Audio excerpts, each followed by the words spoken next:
John, I've heard you talk about toxic shame often relating to children who have suffered early childhood abuse. I wonder if you could explain that a little bit for us. Well, it's to do with shame, and we need to experience shame. It's a thing that keeps us, our feet on the ground, makes us keep our empathy to other people who make mistakes. Shame is when you do something that's wrong, goes against your belief system. So a little bit like feeling embarrassed and that feeling that everybody gets. And it's a rejection thing, because shame is rejection, and that's a very powerful thing. But toxic shame has its origins in early childhood, and it comes, all shame has its origins in early childhood. And the first experience a child will have of rejection, remember rejection is the fundamental underpinning trait about shame, is up until they can move, and seriously move across a room, they hardly ever get told don't, or because they're beautiful and they should be beautiful and they don't experience it. Yeah, so they don't do wrong things. They don't do, you can't do anything wrong when you're little. Now, I still think you can't do anything wrong until you have a conscience about what you're doing, until you have a sense of really healthy shame. But these kids will start, one of them will go towards say a heater or something like that, and the parent will turn around and go, stop, because they're really concerned that they can hurt themselves. And they don't say, stop that, you'll hurt yourself if you go there. And they give them a hug, because when they say stop, first time, kids alert, first sense of attention, you know, it's an alarm clock goes on, and that's the first sense of that general adaptive syndrome starts. That's fine, and they learn that they didn't do that. Yeah, that's how children have to learn. That happens in a normal household. And that's good, but if a little child gets yelled out, stop, don't be stupid, or you idiot, don't go near there, at that early stage, that's still language, and it's, you know, it's not, we know it's not as good in hindsight, but it's not going to do the damage just yet, I don't think. But as they get older, and that early message is don't be stupid is there, and then they start doing, they have enough of skills in their behaviour to start working with other people, with friends, in the time of affiliation 2, 1, 2, 3. Then they start doing things like, I want to have a ball, and the selfishness stuff, you know, they start doing things that they have to learn that goes against our social things, and they get told, don't do that, it's better to share, don't do that, that's not fair, all those things because So it's just not, learning social skills. and that's how you learn, and you're going to make mistakes, and we still make mistakes, we still have that healthy shame. But these kids, don't do that, you're selfish, don't do that, you're an idiot, don't do that. And I guess that could be exaggerated and made far worse if the child had addictive parents of alcohol or some other kind of drug, where they're a bit irrational. So that is really, really a difficult one, where they've got no sense of prediction, because one day it's all right, one day it's not. Yes. And that makes things everything twice as bad. But the other thing about the abuse is if the don't is accompanied with a hit or a physical abuse or things like that, and that's the abuse. Now, if a kid's going to be in an abusive or neglectful situation, this sense that they're bad and this sense that they've done the wrong thing and they're faulty, when a parent starts hitting them or sexually assaulting them or just leaving them hungry or not keeping them warm, they think it's because it's their fault. They're not good enough to look after. They deserve to be hit. They don't know why they deserve to be hit. They just deserve to be hit because they're bad. And this being hit is really powerful.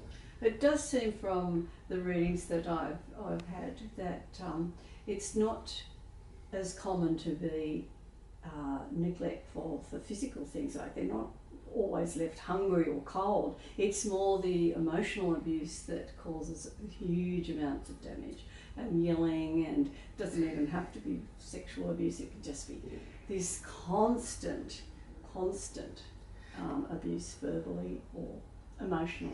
In our social setting, that's true, and most of the teachers who will be watching this will see this, but I can imagine a whole heap of teachers that work in the far west and in areas, or work in overseas where kids are neglected. Yes. That we take that for granted, and that's the way it is, and that's what we're dealing with. But it is true that if this Well, sense of it's true that self-esteem. emotional abuse is just as bad as neglectful physical. I think a mistake we make is trying to compare which abuse is the worst, because all abuse is personal and all kids' ability to absorb abuse is different. But that abuse makes us a toxic shame. The real outcome of this is that the children's sense of self becomes I'm useless, I'm hopeless, I'm bad. Then if I make a mistake, it's not because I've made a mistake, I am the mistake. Right.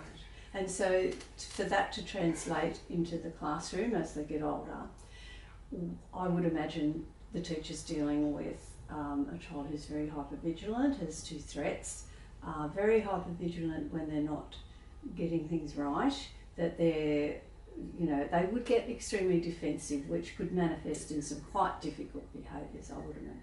Well, absolutely, and it can be difficult behaviours or it can be avoidance, and you get those two acting out and internalising. They won't want to try, and they won't have a go. The work has to be perfect or it's useless. Now, a teacher needs to know that, and we need kids to make mistakes to learn. And the optimum mark for a test is probably about 75, 80, because they've got a result, they've passed, but they've got things wrong. We want them to keep continuing to learn. But these kids need 100% or zero. We don't want them to have to. We don't want to give them that, because that's not going to help. We've all seen, especially girls will tend to do this, start a page of work and rip it out when it's not precisely exactly.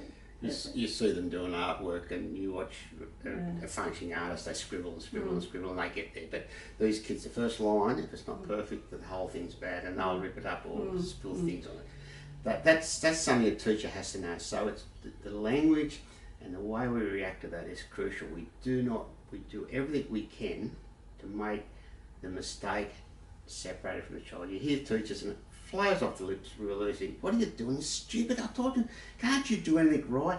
What are you wasting my time for? All this stuff, any classroom, you'll hear it all the time. Teachers are frustrated.